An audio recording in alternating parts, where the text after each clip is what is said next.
Good morning et bienvenue dans une nouvelle vidéo. Est-ce que ça t'est déjà arrivé d'être frustré en prenant des photos parce que c'était trop sombre ou trop lumineuse et en fait tu comprenais pas exactement qu'est-ce qui se passait dans l'appareil photo? En tout cas, moi je l'ai été très souvent.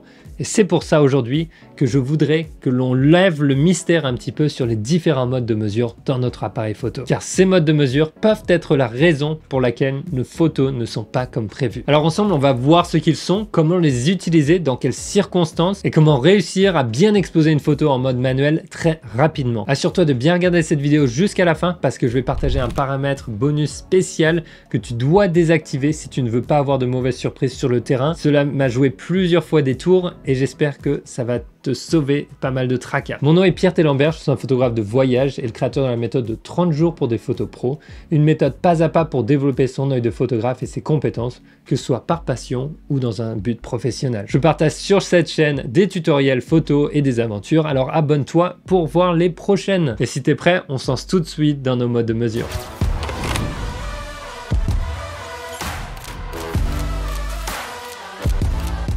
Une chose importante à se rappeler en photographie, c'est que la photographie, c'est capturer la lumière. Et pour bien capturer la lumière correctement, il va falloir être capable de la mesurer. À l'époque, on avait ce que l'on appelle un posemètre que l'on tenait à la main et pour mesurer la lumière, ce qui nous aidait à régler les paramètres dans notre appareil. De nos jours, tout est fait dans notre appareil. Heureusement pour nous, ça permet d'améliorer les choses, de le faire beaucoup plus rapidement.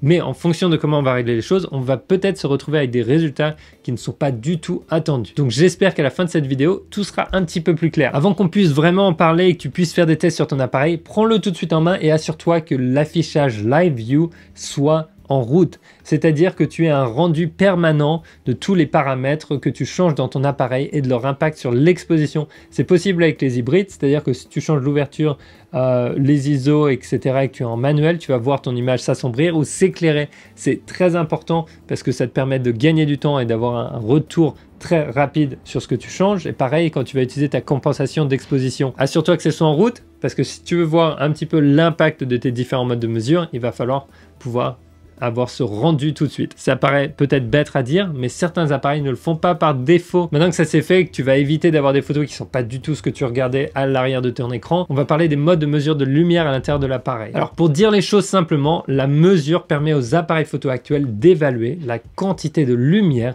et de déterminer la bonne exposition sans utiliser de posemètre manuel comme on le faisait autrefois. Tout est fait à l'intérieur de ton appareil. Ça mesure en fait la lumière qui est réfléchie et détermine une bonne exposition. Et notre appareil suit ce qu'on appelle le concept du gris moyen, c'est-à-dire qu'on a une grille qui va partir du blanc jusqu'au noir et ça va essayer d'exposer correctement notre image pour le gris moyen, c'est-à-dire 18% de gris. Alors c'est important de comprendre ça parce que si tu t'es déjà retrouvé à la neige ou à la plage en prenant des photos, maintenant tu peux un petit peu mieux comprendre pourquoi ton appareil va sous-exposer ça. S'il y a beaucoup de blanc dans l'image, l'appareil va essayer d'exposer finalement pour ce gris qui est à 18%, or la neige est plus blanche que grise. Donc pour faire cette mesure de lumière, ton appareil a plusieurs options en fait de comment il va la faire, ou plutôt de où est-ce qu'il va prendre l'information dans l'image. Donc on va regarder ça tout de suite ensemble. La plus connue, c'est la mesure matricielle ou évaluative. C'est celle que Sony appelle multi. Et si tu es sur un Sony, tu peux appuyer sur la petite poubelle et ça va te donner aussi l'information exactement sur ce mode. Et par exemple, là, ça nous dit analyse la lumière sur toute la scène pour une prise de vue normale. Ce qui est très utile dans les cas de tous les jours où finalement tu veux avoir une image bien exposée sur ta scène en entier. Par contre, dans des circonstances où tu vas avoir des forts contrastes, peut-être que ça va transmettre une information faussée à l'appareil sur comment exposer cette scène. Si par exemple tu cherches à exposer pour les hautes lumières ou si tu cherches au contraire à exposer pour les ombres. C'est là que les autres modes vont être utiles. Le prochain mode, ça va être le mode de mesure centre. C'est un mode aussi appelé mesure pondérée centrale. L'appareil va finalement mettre le plus grand accent sur la partie centrale de l'image dans la mesure de la lumière et décider des paramètres en fonction de cette zone centrale. C'est très pratique si ton sujet est centré, qu'il y a par exemple des zones très claires ou très sombres sur les côtés, mais que tu veux bien exposer pour ton sujet qui est au milieu, c'est quelque chose de très pratique. Mais dans pas mal de cas, surtout si tu recomposes ton image ou si ton sujet il se déplace et qu'il n'est pas forcément au milieu de l'image, eh ben, c'est quelque chose qui va être vraiment un petit peu déroutant et que je ne conseille pas à utiliser la plupart du temps. Ensuite, on va avoir le mode de mesure en spot, d'accord? Et le mode de mesure en spot, c'est extrêmement pratique dans certains cas. Par exemple, tu as une zone avec un très fort contraste, ou alors tu prends un portrait avec la personne qui est rétro-éclairée, tu vas vouloir finalement mesurer la lumière sur le sujet, sur son visage, et ce mode spot va mesurer dans un petit cercle en fait, que sur certains appareils tu peux déplacer ou tu peux faire suivre avec le point d'autofocus. Il va mesurer la lumière que à cet endroit-là en fait, ce qui nous permet de bien exposer juste pour le sujet. Il faut faire très attention, c'est extrêmement délicat. Il suffit de bouger un tout petit peu l'appareil et qu'est-ce qui va se passer? Eh ben, si tu passes sur des cheveux qui sont sombres, et ben l'appareil va booster la lumière. Si tu passes sur un t-shirt noir, l'appareil va booster la lumière encore, ou plutôt va changer les paramètres pour s'adapter à une nouvelle exposition sur ce point, et puisqu'il a pris la mesure sur ce tout petit point. Et pareil, si tu le mets un petit peu en dehors de ton sujet, parce que tu veux recomposer ta scène avec ton sujet là, mais que tu veux par exemple avoir le garage qui est en arrière-plan, et ben qu'est-ce qui se passe d'un coup? Ton image est complètement surexposée et ton sujet aussi. Donc voilà pour le mode spot, je trouve qu'il est beaucoup moins utilisé qu'avant. Sony a deux autres modes qui sont très intéressants, on va en parler très rapidement. C'est un mode de mesure écran tout entier, c'est censé prendre la luminosité moyenne de l'écran tout entier, et le dernier, ça va être le mode de mesure ton clair. Et en fait, ça va prendre les hautes lumières et exposer pour les hautes lumières dans ton image. Très très pratique si tu veux faire des silhouettes, si tu veux faire de la photographie de rue avec des zones très claires et obscures et que tu veux te concentrer sur avoir des ombres finalement très très tranchées. Ça va t'aider à exposer pour ces hautes lumières. Comme ça, tu n'as pas besoin en retouche de venir et de réduire la lumière après. Bon, avant qu'on continue, dis-moi tout de suite dans les commentaires quel mode de mesure est-ce que tu utilises ou est-ce que tu n'avais pas trop d'idées là-dessus?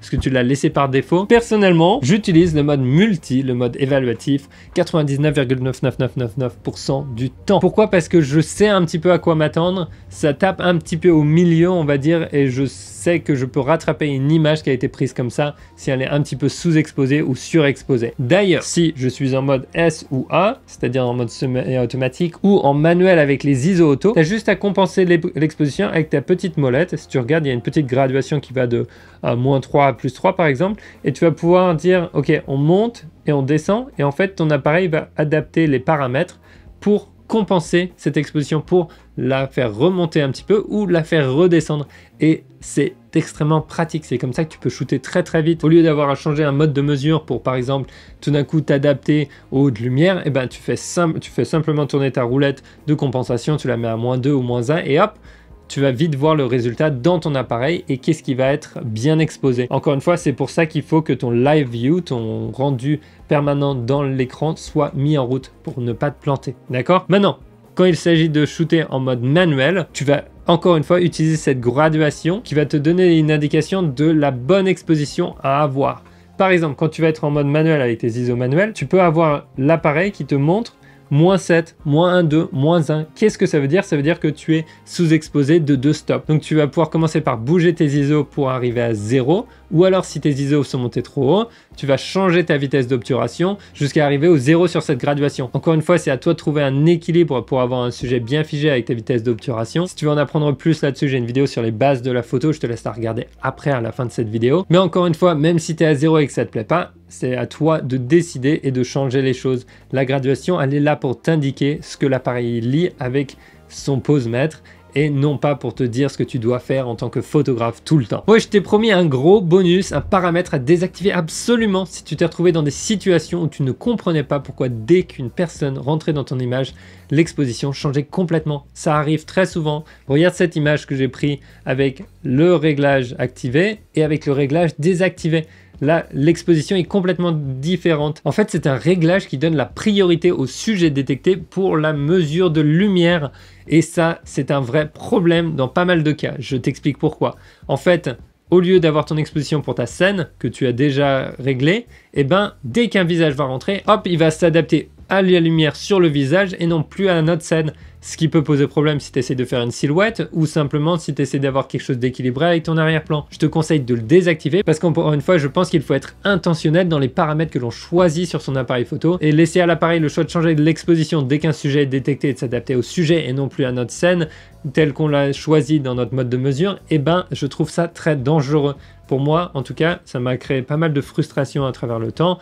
Et si ça t'est arrivé aussi, dis-le moi tout de suite dans les commentaires parce que c'est un paramètre que l'on oublie souvent de regarder et il est très présent sur les appareils de nos jours. Bon, maintenant je te laisse regarder cette vidéo pour t'aider à prendre des photos bien nettes avec ton autofocus ou celle-ci si tu veux repartir sur les bases de la photo pour réussir tes photos en manuel. Et n'oublie pas de récupérer ta petite fiche de réglage gratuite qui est dans la description. Je te souhaite une excellente journée et je te vois dans le prochain épisode. Ciao!